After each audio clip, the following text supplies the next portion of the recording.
And on to the top focus story at this hour. While the government has issued a blanket ban on all social media platforms trying to promote the BBC documentary on Prime Minister Modi and the Gujarat riots, there are some within India who've tried to propagate this. Now, when Rahul Gandhi was asked about this issue earlier,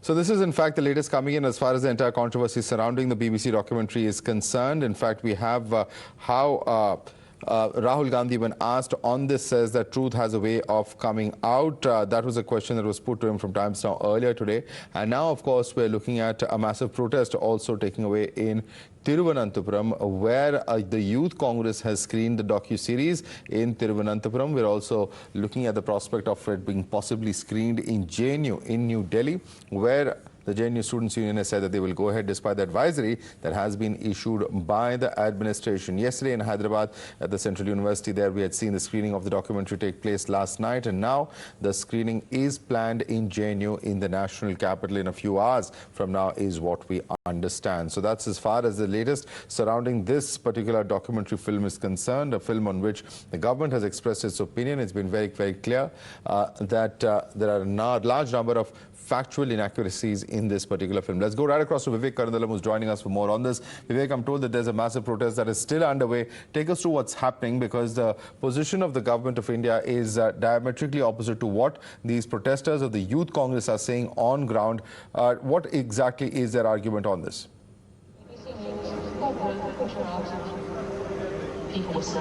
Yes, Madhav. Right now I'm standing at Manaviyam Vidhi, which is the heart of Thiruvananthapuram. You can see the Youth Congress activists are now holding the screening of the controversial documentary out here. You can see they are watching it.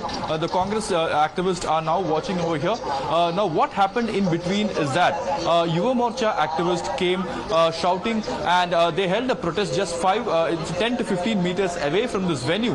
And they said that they will not allow the screening of the documentary, whatever it said. And however, the Youth Congress workers also barged at that venue, and there was a ruckus that was created. The police, however, managed to disperse the crowd and ensured that the Yuva Morcha activist has been arrested. They have been arrested and they have been taken to the police station. However, right now, the Youth Congress has decided that it will hold such, screening of the BBC documentary in all the districts. Also remember, Madhav, on the eve of Republic Day, that in all districts, the minority department of the KPCC has also decided to hold the screening of this controversial documentary. Now, what we are seeing in Kerala is diametrically opposite to the view of the central government.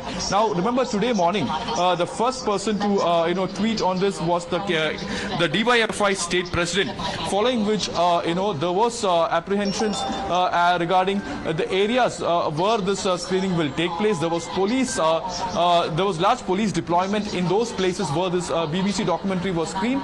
In Trivandrum, in Kochi, in Calicut, in Kannur, at around 7 locations the screening had happened. As we see right now, the Youth Congress is holding a screening right now. And remember, many organizations like the MSF and other organizations of the Muslim League is also planning to hold the screening, to conduct the screening in Kerala. But as of now, things have come back to normalcy. Right. But today also, the left-wing organizations have decided to screen the controversial BBC documentary. Back to you. All right. Thanks so much for that update there, Vivek. We also have Somit joining us on the broadcast. But before I come across to you, Somit, we have Akanksha joining us. And Akanksha, I believe you're at JNU, where in fact the Students' Union says that it's going to go ahead with the screening. What exactly is the situation there at the moment?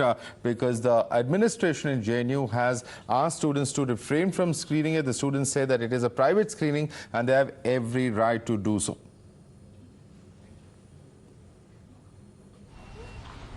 Well, absolutely. I'm at the JNU campus here in the national capital, and the JNU Student Union is hell-bent on screening this controversial documentary. However, this all despite an advisory by the JNU administration clearly stating that they cannot screen this documentary because, first of all, they don't have permission for the same. Secondly, that this will disrupt the peace in the campus. And thirdly, if they still go ahead with the screening of this documentary, then action will be taken against them. So the administration, in a very clear worded advisory, has asked the student union to not go ahead with the screening. In fact, a complaint has also been filed by a Delhi-based lawyer against the organizer as well as the student union of the JNU, stating that they don't have the permission from the police as well. Rebutting this, the student union has said that they actually don't need permission from the police because this is a private screening. On the other hand, we also spoke to the ABVP, which is the right-wing student organization of JNU, and they said that they won't be issuing any formal statement against this, but if this screening does happen, then they will call the police at 9 o'clock. So I must tell you that this screening will take place at 9 o'clock here in the JNU campus, in the JNU Student Union Hall is what we've been told. But as I told you, the student union is hell-bent on screening this controversial documentary. They're saying that they won't bow down to the pressure that is being Stay with put us, on Akansha them and by Soumit. Let's quickly go back to Vivek, who's also joining us from Trivandrum. Vivek, now a political war of words has broken out. We've heard how Union Minister Vimurlidharan has hit out at the Pinarayi Vijayan government for allowing this screening to take place in the first place.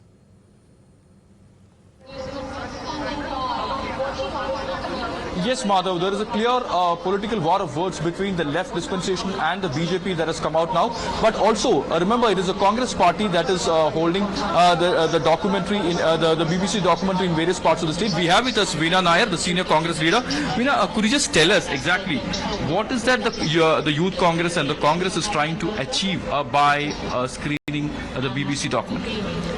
See, it's not about achieving any particular thing, but as we all know, the BJP government led by Narendra Modi ji is a perfect example of fascism in the world. Under Modi regime, when BBC had decided to make a documentary with respect to the Gujarat riots, which is in fact one of the darkest spots of Indian history. Why should the central government ban or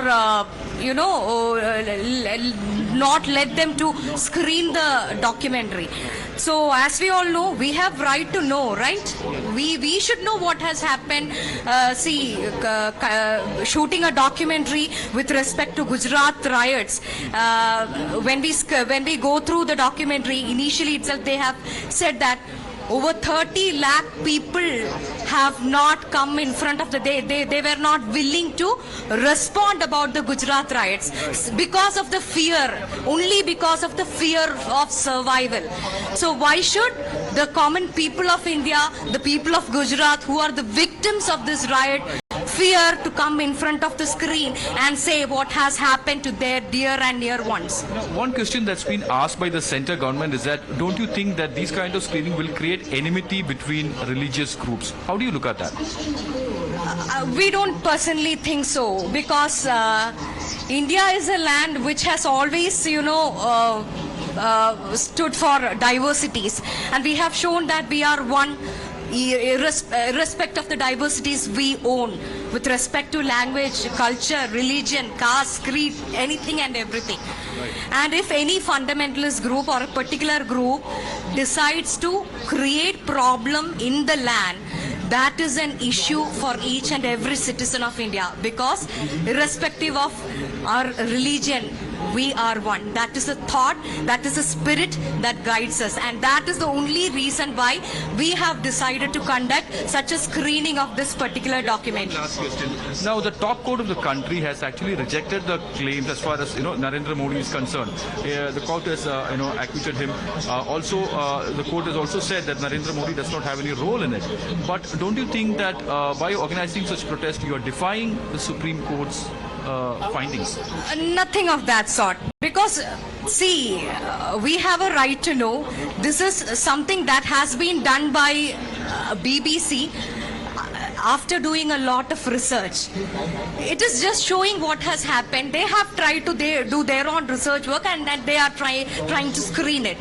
Why should the central government reject that or restrict that? That is our question. If Modi's hands are clean, why should he fear? That is the question. Okay, so in fact, the opposition parties there, including the Congress, questioning why is the government afraid of one documentary? That's a question that they have, in fact, at this point of time posed. In fact, we have some breaking news also coming in at the moment. In fact, the ABVP has questioned the screening, in fact, that has taken place. And meanwhile, Times Now has confronted the Youth Congress as well. Let's listen into that.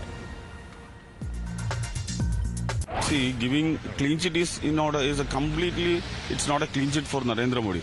Actually, it's, this BBC is a, dedicated media, and it was, truly, very sensible media. And that media, want to show what was happened in the Gujarat in the 2002. So Youth Congress only want to make sure that if there is something, hide to the government, there is something to hide for the government, Youth Congress want to make sure that this video will, reach to every common people. This is actually for the, for to protect the basic right, principle, freedom of speech. Actually, see, the government is trying to put, put an end to the basic rights of freedom of speech and expression. So this is the only thing.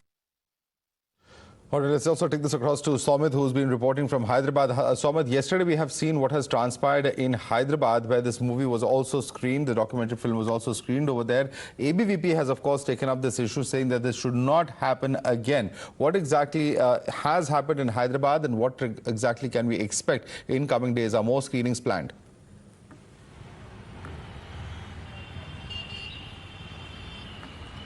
Well, Madhav, ABVP has condemned it, and today even they have escalated the matter to the university authorities, and on the other hand, even they have, approached the police, and they have informed them verbally, and police have said that, if they receive any written complaint, they will initiate action. And as of now, we are learning that, the authorities are, reviewing the situation, and, actually, they haven't taken the permission. The group called the Fraternity Movement have organized this screening inside the, university premises on Saturday late late night, and, later after that, the matter was escalated, and several groups have come out, and they have raised slogans, and even they have staged a protest outside the university. So they have stated that action should be initiated, and even ABVP has spoke to us, and they have stated that already the matter was escalated to the VC of the Hyderabad University. And on the other hand, we have also spoke to the Fraternity Movement. They have said that government didn't ban it, and we don't have any information. No government official has come out and stated that this has been banned, and if anyone watches this documentary, then they will be penalized. So till the government comes out, and till they receive, till they announce any official statement about banning this, and also penalizing the person, so if they watch it, till then they will be continuing the screenings in the coming days as well. All right, so that is, of course, the screenings are likely to continue. That's the information coming in at this point of time as far as the developments taking place in Hyderabad are concerned.